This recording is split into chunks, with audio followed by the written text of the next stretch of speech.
Aquatic Invasive Species, AIS, are non-native plants, animals, and pathogens that can rapidly reproduce and thrive in new environments. AIS have the potential to cause economic loss, environmental damage, and harm to human health. Common forms of introduction include shipping and trade, recreational boating, intentional introduction such as aquaculture, and the pet and horticulture trade. Well, aquatic invasive species are very important for Minnesotans because we really cherish our lakes, rivers, and wetlands. And just by definition, aquatic invasive species cause harm to those resources.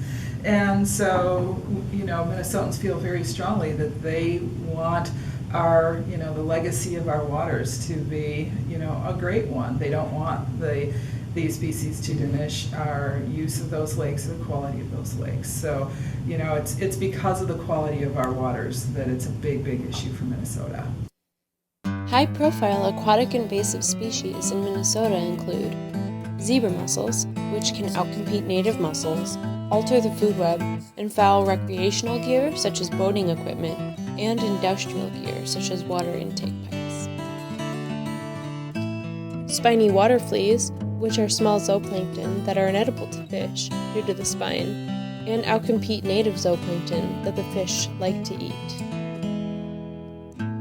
Aquatic plants such as curly-leaf pondweed and Eurasian water milfoil, which form dense mats in lakes, reducing the quality of fish habitat and impairing boat access.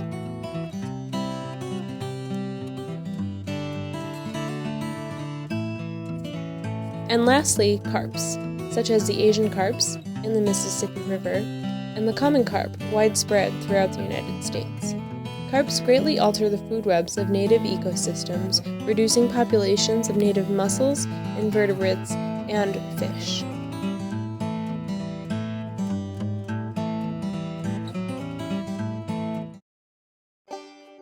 There are several challenges regarding the management of aquatic invasive species. One of the big things is that where we have detected them might not be where they currently are. Many invasive species go through what is, called a lag phase, where they're there in low numbers and then, exponentially sort of shoot up. And it's at that point where we all get involved, and at that point, it's, a little late. The Minnesota DNR's strategy to manage aquatic invasive species includes the prevention of new introductions into the state, early detection and rapid response to new introductions, containment of populations, and management of established populations to reduce their harm. Prevention is key, so remember to always clean, drain, and dry your water-related equipment. Once an aquatic invasive species has become established, eradication is often impractical. Management of established populations is conducted through chemical applications such as approved herbicides and pesticides, biocontrol methods such as the release of the Gala-Russella beetle to control purple loosestrife, or physical removal.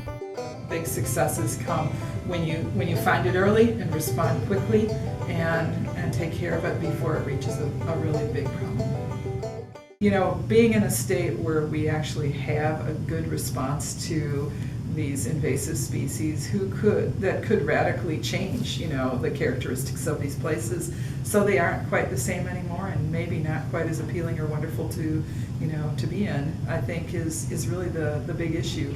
I grew up in a place that wasn't as wonderful as Minnesota, and so many Minnesotans value the quality of life that comes from environmental quality, and being able to respond to AIS to help maintain that environmental quality, I think will help many people really, I think, continue to find Minnesota a great place to live.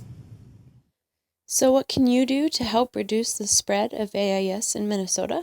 We do need everybody working together, every lake user really doing what they can individually to make sure that they aren't part of the problem of spreading it. For more information on AIS and to get involved in protecting Minnesota waters, check out the Minnesota DNR website, local lake association and watershed district websites, in addition to these national initiatives, such as Stop Aquatic Hitchhikers and Habitatitude.